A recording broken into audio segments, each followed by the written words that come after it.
So I've laid into bread and circuses, and I mean, if we go back thousands of years, we can safely say that the government has used this strategy successfully for a long time. It's tried and true. The greatest empire the world ever knew, the Roman Empire, that was part of their philosophy of how to maintain their authority. Now, I don't have a problem with structure. I see some guys out here on the internet, popular guys, who claim to be an anarchist. And I think anyone who claims to be an anarchist really hasn't thought things through. I think society requires structure. We need some common understandings. This is okay. That is not okay. That's the beginning.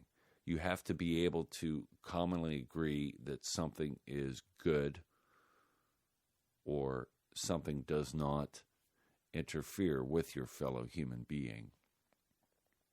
That's got to be one of the earliest rights out there. Do not harm your neighbor. I'm going to delve off into sort of a metaphysical realm of how things work, okay, when it comes to ethics. Consider this, okay? Consider a person who's got a piece of land. He's all by himself. Nobody bothers him. He doesn't bother anybody. He just gets by. He minds his own business. That's fair, right? If nobody's messing with you and you're not messing with anybody, well, crap, that's fair, isn't it? Consider the ethics. Well, ethics generally concerns treatment of human beings to each other, right? So there can't possibly be any violation. And so from an ethics point of view, we must be in good territory. Am I wrong? I think I'm right. So we're taking ethics down to the granular level of being a human being. One person doesn't mess with anybody, no one messes with him. That's fair. There's no problem there. So, from the granular atomic level, what happens when we introduce another sovereign human being who has no intention of messing with anybody? And for now, no one's messing with him. We're in good shape. So you have person A and person B that at some point interact, collide, develop a relationship perhaps, or at least communicate. So one guy raises goats, the other guy raises chickens, and then he says, hey, I'll trade you all this goat milk for a bunch of eggs. What do you think? Because all I got over here is goats and goat milk. And the other fellow says, well, all I got over here is chickens and eggs. All right, so they agree upon an exchange. Human interaction, a consensual terms. No one's trying to fool anybody. Okay, I gotta say that's ethical. People represent themselves honestly and engage and interact. In fact, to each other's benefit, which is a symbiotic relationship. A producer of perhaps 3 or 4 different things engages with a producer of 5 or 6 different things. And they therefore enrich each other by mutually agreeing to an exchange for things of value. And exactly what it's worth. Maybe today a gallon of goat milk is worth 2 dozen eggs. Maybe tomorrow it's 4 dozen. I don't know. So that's a pretty basic, simple explanation of how people can interact with each other and get along and be symbiotic with each other and enrich each other's lives. The problem comes in with what I'm going to call a third party.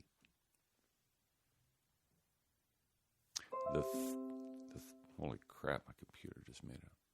Shut up. So the third party. Okay. So think about this. You're here at your place. You got a guy who lives a mile away, and maybe once or twice a week you get together and say, "Hey, man, here's some I grew some rhubarb in exchange for some blueberries and half a pound of bologna. I'll trade you this, that, and the other thing. Maybe it's silver. Maybe it's things that are more easily exchangeable and not just consumable. So, okay, no problem. Things are getting robust now. We're exchanging multiple different goods or services, things of inherent value, such as a precious metal. All right, things are going fine, right? Am I wrong? Who could argue with that?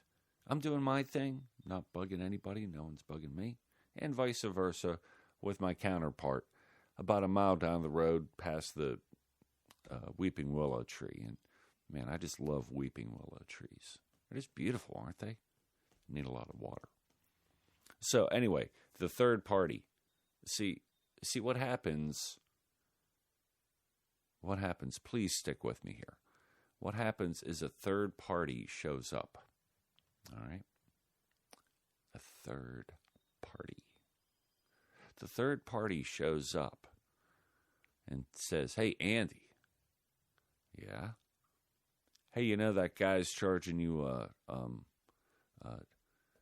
2 gallons of goat milk for 4 roasted chickens."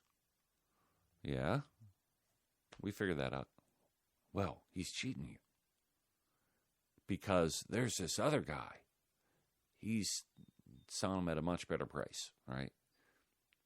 So what you have is this third party. Now, the third party could take a different form, right? Suppose myself and my neighbor start really, really just growing and prospering and growing our wealth and our crops and our land and our herds, so to speak. So what happens is we've accumulated quite a lot of wealth, some very valuable assets that we have here. And what happens when you have a lot of assets? Well, you attract a lot of things, and not all of them good. One of the things you attract is a thief or someone else who would basically be a parasite. A thief or a parasite. They're kind of the same thing, aren't they? So, because you attract all of these parasites that are not good for the organism, that is your relationship, maybe this third party is a protector who says, "I will guard you from these outside forces who would interrupt your commerce. I would guard you from people who would attack and steal and harm you." Oh, and guess what? The threat is getting worse and worse all the time. And for a while, I may need to prevent you two from interacting at all. What happens when the third party becomes the only party and you are just peripheral to it? And that is the fear. You look at 1984, you look at Fahrenheit 451, all the worst things that have gone wrong when too much power was centralized. So myself and my neighbor a mile down the road past the weeping willow tree, we were getting along just fine till this third party showed up. I wasn't bugging anybody. No one was bugging me. We had this good thing going, and a third party basically comes in and exploits that. One analogy would be standing on the hose. And that's a very important principle in economics, because economics is just the study of scarcity. If you can make something scarce, if you can decrease the supply and increase demand, well, you've got what De Beers Diamonds has at that point. You corner the market, then you create a demand. As most people know, no one gave diamond engagement rings 100 years ago. De Beers cornered the market, And then through intense marketing, just told everybody, hey, you have to do this. And everybody went along. So what were we talking about? I don't know, but it's probably the perfect time to take a break here on the Steel Plaza Podcast. This is Andy's Philosophy Corner. I am Chief Philosophical Officer Andy.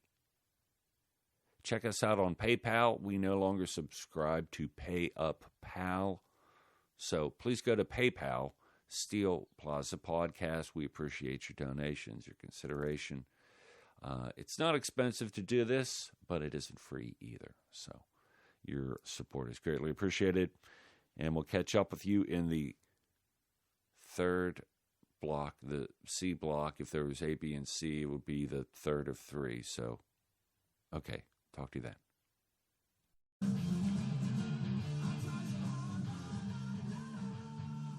All right, and welcome back to part 3 of 3, Andy's Philosophy Corner, episode 22, brought to you by the Steel Plaza Podcast. How lucky are we?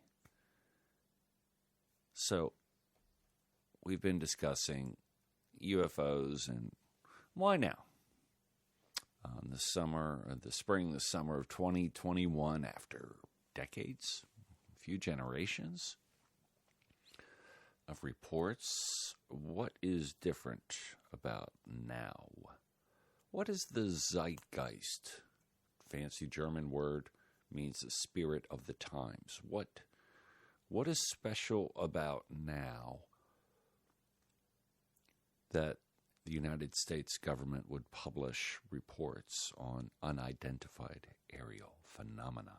I'm telling you, there's something to it. Euphemisms get more and more syllables and punctuation marks, like hyphens. Euphemisms develop longer and longer names. Check me on that, okay? History will prove me right.